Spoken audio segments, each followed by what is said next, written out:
Ако имате мазнини около корема, инсулинова резистентност и високи триглицериди, първото нещо, което аз бих махнал от храненето ви, вероятно няма да бъде хляба. И няма да ви кажа автоматично без плодове, без картофи, без овес, без въглехидрати след 6 часа, защото това звучи много категорично. Но категорично не означава правилно. В предишното видео ви показах защо паласките не са доказателство за счупен метаболизъм и защо няма специална храна или добавка, която избира мазнините точно около кръст. Днес ще направим нещо много по-практично. Ще ви покажа как реално бих структурирал един ден хранене за човек, който има едновременно коремни мазнини, инсулинова резистентност, високи триглицериди, проблеми с кръвната захар. И ще ви дам конкретни храни, конкретни порции и реални примери. Но останете до края, защото ще ви покажа и храненето, което изглежда абсолютно здравословно, а при някои хора спокойно може да саботира целият процес. Първо обаче, трябва да изчистим една огромна грешка. Аз не бих започнал с въпроса кой въглехидрат да махнем, а бих започнал какъв е реалният проблем. Защото инсулиновата резистентност, високите триглицериди, голямата обиколка на талията и повишената кръвна захар, това са 4 напълно отделни проблема, които задължително изискват 4 различни диети. Много често имаме общ метаболитен контекст. Излишък на масната тъкан, особено в централна адипозност, ниска физическа активност, прекомерен енергиен прием, лошо качество на храненето и понякога алкохол, понякога прием през уикенда, течни калории, комбинация от всичко. И точно за това една от най-сериозните грешки е да се фиксираме само върху кръвната захар след една конкретна храна. Защото можете да имате прекрасна кръвна захар след закуска. И въпреки това системно да приемате твърде много енергия. Може да ядете абсолютно нисковъглехидратно и теглото ви да не мърда. Може да не докосвате захара и триглицеридите да ви останат все пак високи. Затова първата цел не е никога да не вдигаме инсулина. Това не е реалистична цел. Първата цел е да изградим хранене, което човек може да поддържа и при което необходимост създава устойчив енергиен дефицит, помага за намаляването на масата тъкан и едновременно подобрява качеството на хранителния модел. Това, разбира се, не е просто теория. В рандомизирани интервенции значимото управление на теглото е довело до големи подобрения в диабетния контрол и при част от хората с диабет тип 2 дори до ремисия. Добре, нека започнем от закуската. И тук вероятно ще изненадам част от хората. Аз не смятам, че всеки човек с инсулинова резистентност задължително трябва да закусва. Но също така и не смятам, че всеки трябва да гладува до обяд. Много зависи от човека. От глада, от графика, от тренировките, от медикаментите дори, от реалното хранително поведение също така. Защото ако пропусте закуската и след това в 4 часа започнете да ядете света, тогава фастинга ви не е помогнал особено. Но нека приемем, че човек закусва. Ето един вариант, който аз реално бих използвал. Приготвите си една купа. 300 грама скир или високопротеиново кисело мляко, 40 грама овесени ядки, 150 грама горски плодове, 10 грама чия или смляно ленено семе и канела, ако ви харесва. И тук веднага чувам коментар. Как може овес при инсулинова резистентност? Може. Въпросът не е дали храната съдържа въглехидрати. Въпросът е колко. В какъв хранителен контекст, с колко протеин, с колко фибри и каква е цялата диета. И също така как реагира конкретният човек. Нискогликемичните хранителни стратегии са показали подобрение в гликирания хемоглобин при хора с диабет тип 2 в рандомизирани интервенции, но това не означава, че всяка храна трябва да има минимален гликемичен отговор на всяка цена. Тук имаме приличен протеин, контролирана порция въглехидрати, фибри, обем и храна, която за много хора е значително по-засищаща. Малко рандомизирано кросовър проучване с хора с диабет тип 2 действително намира по-ниска постпрадиална хипергликемия при много ниско въглехидратна закуска, но това не доказва, че при всички ще бъде така. Не започваме с идеология, а започваме с човек. И сега идва обядът. Тук ще ви покажа чинията, която вероятно бих използвал най-често. Първо, голям обем зеленчуци. От 250 до 300 грама. Могат да бъдат домати, краставици, зелен, моркови, зеленолистни, броколи. Каквото реално ще ядете. Не каквото изглежда красиво в Инстаграм. После, ясен протеинов източник. Например, 150 до 200 грама готово пилешко месо. Може да е пуешко, може да е риба, но гледаме да е по-постно месо или подходяща растителна комбинация. След това въглехидратният компонент. И тук пак няма да кажа никакъв ориз. Например, може да имаме 120 до 170 грама сварен картоф или сварен ориз, може булгур или по-голяма порция бобове. Количеството зависи от човека, от енергийният прием, от тренировките, от глюкозния контрол, от останалата част от деня. Но честно казано, при човек с инсулинова резистентност и високи триглицериди, аз много често бих искал да виждам повече бобови. Боб леща, на худ. Не защото са без въглехидрати, а защото въглехидратите идват в различна хранителна матрица. Идват с фибри, с растителен протеин, по-ниска енергийна плътност в сравнение с много ултрапреработени алтернативи. И това не е просто хранителна мода. В рандомизирано проучване при хора с тип 2, включването на бобови като част от нискогликемичен хранителен модел подобрява значително гликемичния контрол. В друго такова проучване изследване намира понижение в глюкозата, инсулина и триглицеридите при замяна на част от червеното месо с бобови. Бобът има въглехидрати и точно това не го прави лоша храна. Ето обяд: 160 грама пилешко филе, 200 грама свалена леща, 300 грама салата, 10 грама зехтин. И тук някой ще каже, това не са ли прекалено много въглехидрати? Зависи за кого, при какъв общ енергиен прием, след каква активност, какъв е гликемичният отговор, как изглежда целият ден. И това е проблемът с интернет храненето. Взима една храна и я съди без контекст. Но вижте нещо друго. Казах 10 грама зехтин. Не зехтин на око, защото много лесно може да се превърне в 30 или 40 грама. И тогава здравословната салата внезапно съдържа стотици допълнителни калории. Зехтинът може да бъде прекрасна част от храненето. Здравословна хранене означава безкрайна храна. И това е едно от най-важните неща в цялото видео. И сега ще ви дам един пример за най-практичните инструменти за кръвна захар в цялото видео. Не е добавка, не е берберин, ябълков цвет, канела, разходка, а в едно рандомизирано проучване. Изследване при хора с диабет тип 2. 3 10-минутни разходки след основните хранения подобряват постпределната гликемия повече от една 30-минутна разходка в произволен момент от деня. Забележете какво казвам. Не 10 минути разходка лекува диабет. Не, това работи при абсолютно всеки. А това е просто инструмент с директни човешки данни и много нисък праг за изпълнение. Затова при човек с проблемна постпределна гликемия аз реално бих тествал 10 минути ходене след обяд или след вечеря. Особено след храненето, след което виждаме най-големият проблем. И честно, това вероятно е по-добра инвестиция на 10 минути от това да гледате 14 видеа за магическа подправка, която ще сваля кръвта захар. Сега, следобедната закуска. Не всеки има нужда от закуска.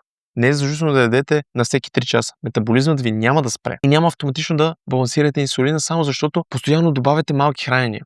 А ако човек не е гладен, аз няма да му измислям храна, само защото часовникът показва 4 часа. Но ако знам, че между обяда и вечерята има 7 часа и в 7,5 човекът се прибира от дома като гладно животно, тогава да, ще използвам планирана закуска. Например, 200 грама котич или скир, една ябълка. Или пък 200 до 250 грама кисело мляко с малко горски плодове. Може извара с домати и краставици. Целта не е да ускорим метаболизма, а да управляваме реалното поведение. Защото ако една планирана 250 калорийна закуска предотвратява 1500 калорийно вечерно преяждане, тогава тя има функция. Това е хранене в реалният свят, а не в лаборатория. Сега идва вечерята. И тук идва другият любим мит. След 6 часа без въглехидрати. Не, аз бих използвал универсално правило като това. Но също няма да се преструвам, че таймингът никога няма значение. При някои хора разпределението на храната през деня може да промени гликемичния отговор. Има малки рандомизирани човешки проучвания, в които по-ранното хранене или различното разпределение на енергията през деня влияят благоприятно върху глюкозния контрол. Но данните не оправдават универсалното правило въглехидратите след 6 часа стават на мазнини. Какво бих направил на практика? Бих погледнал човека. Ако тренира вечер, няма да се паникьосам от въглехидрати на вечеря. Ако е напълно неактивен, има голям вечерен глад, висока постпределна глюкоза и изяжда половината дневни калории между 8 и 11, тогава да, ще структурирам вечерята по различен начин. 170 грама сьомга, 300 до 400 грама зеленчуци, 150-200 грама картофи. Или подходяща порция бобови. 10 грама зехтин, ако е необходим. Друг вариант. 180 грама бяла риба. Голяма салата. 200 грама сварен боб. Трети вариант. Омлет с яйца и допълнителен белтъчен източник. Голям обем зеленчуци. Контролирана порция въглехидрат според целия ден. И забележете, не казвам, че сьомгата топи коремните мазнини, не казвам, че картофът е диабетна храна. Казвам, че изграждам хранене с ясен протеин, контролиран енергиен прием, добър обем фибри, минимално количество ултрапреработени калории и порция въглехидрати, която е съобразена с човека. Това е огромна разлика. И сега стигаме до високите триглицериди. Защото тук виждам една от най-големите грешки. Човекът маха хляба, но продължава да пие калориите си. Сок, газирано с захар, подсладено кафе. енергийни напитки, алкохол през уикенда. И после пита, кой вид овес е най-добър за триглицеридите? Често. Понякога овесът е много далеч от най-големия проблем. Контролните човешки интервенции показват, че висок прием на захарно посолени напитки може да влияе неблагоприятно на висцералната и чернодробната масна тъкан и на липидния метаболизъм. В друг контролиран експеримент фруктозно подсодените напитки повишават висцералната адипозност и липидните показатели и влошават инсулиновата чувствителност спрямо глюкозно подсладените напитки при хора с наднормено тегло или затлъстяване. Това са специфични експериментални условия и не означава, че плодът е отрова, но означава, че течните захари не са безобиден детайл. И моля, не използвайте тези данни, за да обявите една ябълка за токсична. Това би било точно обратната грешка. И сега обещаното хранене. Това, което изглежда перфектно здравословно, но спокойно може да саботира отслабването. Авокадо, ядки, зехтин, тахан, сьомга, хумус, пълнозърнен хляб, малко черен шоколад. И всичко това може да присъства в една качествена диета. Абсолютно. Но нека направим сметка. Половин голямо авокадо, 30 грама ядки, 2 супени лъжици тахан, обилен зехтин, сьомга, 2 филии хляб и малко шоколад след това. И изведнъж диетичната вечера може да стане изключително енергийно плътна. Няма захар, няма бял хляб, няма фастфуд, нито една забранена храна. Но пак няма дефицит. Незадължително. Качеството има значение, но количеството не изчезва. И сега, нека сглобим целият ден. Закуска. 300 грама скир, 40 грама овес, 150 грама горски плодове, 10 грама чия. Обяд. 200 грама пилешко, 200 грама свалена леща, 300 грама салата, 10 грама зехтин. След това 10 минути ходене. Следобедна закуска само ако реално е необходима. 200 грама котич, 1 плод. Вечеря. 170 грама риба, голям обем зеленчуци, контролирана порция картофи или бобови според целия ден. И вода като основна напитка. Това меню магическо ли е? Не. Подходящо ли е за абсолютно всеки? Не. Ще махне ли паласките точно за 8 седмици? Често нямам идея. И човек, който ви обещае това, без да знае нищо за вас, просто си измисля. Но вижте принципите. Достатъчно протеин, много по-добра хранителна плътност, фибри, контролиран енергиен прием, минимално количество течни калории, по-малко ултрапреработени храни, бобови, зеленчуци, реалистични въглехидрати и движение след хранене там, където има смисъл. Това е система, а не детокс. И тук ще кажа нещо много важно. Ако имате инсулинова резистентност, не преследвайте само вашият инсулин на гладно. Ако имате високи триглицериди, не гледайте само една храна. Ако имате мазнини около корема, не търсете упражнения за паласки. Гледайте целият човек, като тегло, талия, кръвно налягане, триглицериди, HDL, глюкоза, гликиран хемоглобин, медикаменти, движение, сън, алкохол, реално хранително поведение. Защото метаболитното здраве не се разваля от една лъжица ориз и няма да се оправи от една капсула берберин. Така че, ако трябва да обобщя как бих структурирал храненето. Първо, бих създал устойчив енергиен дефицит, ако човек има нужда да намали масната си маса. Второ, бих изградил всяко основно хранене около ясен протеинов източник. Трето, бих увеличил храните с фибри и обем. Зеленчуци, бобови, цели плодове, подходящи пълнозърнисти храни според контекста. Четвърто, бих контролирал, а не задължително елиминирал въглехидратите. Пето, бих погледнал много критично течните калории и целият прием през уикенда. Шесто, бих измервал енергийно плътните здравословни храни, вместо да ги наливам на око. И седмо, бих използвал движение след хранене като практичен инструмент, особено ако имаме проблемна постпардална гликемия. И най-важното, не бих дал на двама души еднакъв режим, само защото двамата имат инсулинова резистентност. Единият може да е на медикаменти, другият да не бъде все още. Единият може да има високи триглицериди, другият да е с нисък HDL, третият да е с мастен дроб, четвъртият да е с нормални изследвания, но голяма талия. Една диагноза не прави хората еднакви. Така че не мисля, че решението за коремните мазнини и инсулиновата резистентност е просто спрете въглехидратите. Понякога по-нисък въглехидратен прием е полезен инструмент. Понякога не е необходим. Понякога проблемът е количеството. Понякога е качеството. Алкохола, движението.